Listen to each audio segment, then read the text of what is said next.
ইমানদারের জিম্মাদার আল্লাহ তখন হবে যখন ইমানদার ইমানে অটল রবে, ইমানের দাবি পূরণ করবে।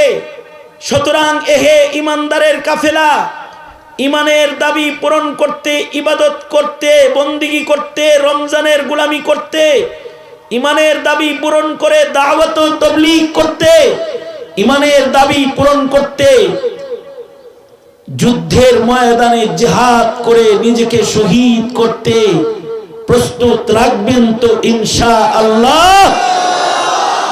যদি এই প্রস্তুতি রয় তাহলে আল্লাহর ওয়াদা আছে, একদিক দিয়ে আমাদের দুনিয়ার হায়াত শেষ হবে, আরেক দিক দিয়ে আমাদের দুখুলে জান্নাত হবে।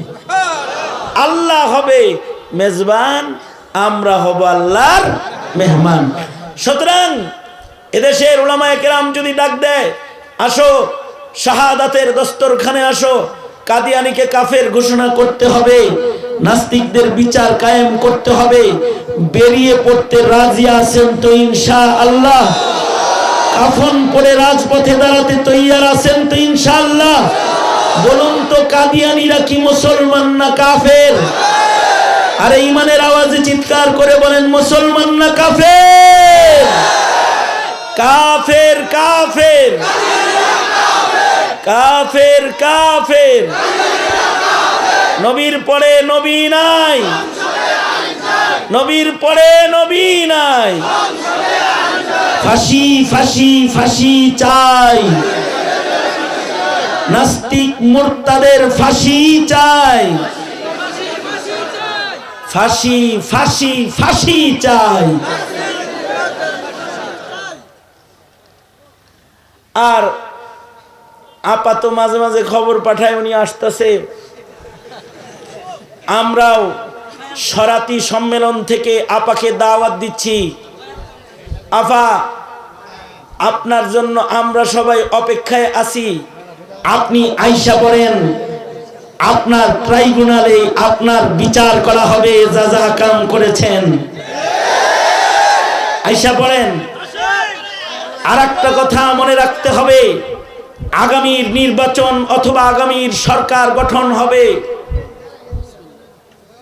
ইসলামের সরকার, কোরআন সুন্নাহর সরকার, 17 কোটি মুসলমানের ঈমান রক্ষা করার সরকার, নাস্তিক মুরতাদ কাদিয়ানীর মতবাদকে দাফন করার সরকার। জোরে আওয়াজ করে জোরে বলেন, ঠিক না বে ঠিক? জোরে আওয়াজ করে বলেন। সুতরাং তৈয়ার থাকবেন তো ইনশাআল্লাহ? ভোটটা হুশ করে দিয়েন। যার এজেন্ডা হবে কাদিয়ানীকে কাফের ঘোষণা করা, যার নির্বাচনী ইশতেহার হবে শিক্ষা সিলেবাসের সংস্কার করা, যার নির্বাচনী ইশতেহার হবে মুসলমানের মাটিতে উলামায়ে দ্বীন, মাদ্রাসা, তাকওয়া, তাহারা এর নিরাপত্তা বিধান করা, নাস্তিক মুরতাদের শাস্তি কায়েম করা, তার সাথে আছে। এক কথায় দুনাত তোলেন, এমনি এমনি করেন। যেই তবলিগে আলেম ওলামা নাই, হয় নাই, জোরে আওয়াজ করে বলবেন, সেই তবলিগে আমরা নাই। যেই তবলিগে আলেম ওলামা নাই, যেই খানকায় আলেম ওলামা নাই, যেই রাজনীতিতে আলেমের সমর্থন নাই, লাথি মারি ওই রাজনীতির কপালে। মনে থাকবে তো ইনশাআল্লাহ? আল্লাহ কবুল করেন। আবহাওয়া চরম ভাবে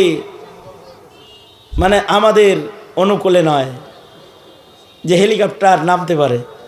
হেলিকপ্টারটা যদি নামতো তাহলে জুনায়েদ আল হাবিব সাহেব 12টায় বয়ান করতেন, হাসান জামিল সাহেব জোহরের পরে বয়ান করতেন, আমরাও টাইম মতো হাজির থাকতে পারতাম। আমি ওনারে আগেই বলছিলাম, জানুয়ারি মাসে এই হেলিকপ্টারের দরকার নাই, উনি আমার চাইতে বেশি অ্যাডভান্স। সঙ্গত কারণে বাদা জোহরের হাজিরা বাদাল আসর দিলাম। আলহামদুলিল্লাহ বাদাল মাগরিব আল্লামা আব্দুল বাসেত খান দামাত বরকাতুহুম হাজির রয়েছেন। উনি শেষ আলোচনা, শেষ নসিহা এবং আখেরি মুনাজাত করবেন মাগরিবের পরে। নামাজের পরে যার যার জায়গা নিয়ে সকলে বসে যাবেন। আমি আমার আলোচনায় যা বুঝাইছি সব তো বুঝছেন, সুতরাং খুশি করবেন কাকে চিল্লায় আওয়াজ করে বলেন। আখিরু দাওয়ানা আলহামদুলিল্লাহি রাব্বিল আলামিন। আসসালামু আলাইকুম ওয়া রাহমাতুল্লাহি ওয়া বারাকাতুহু।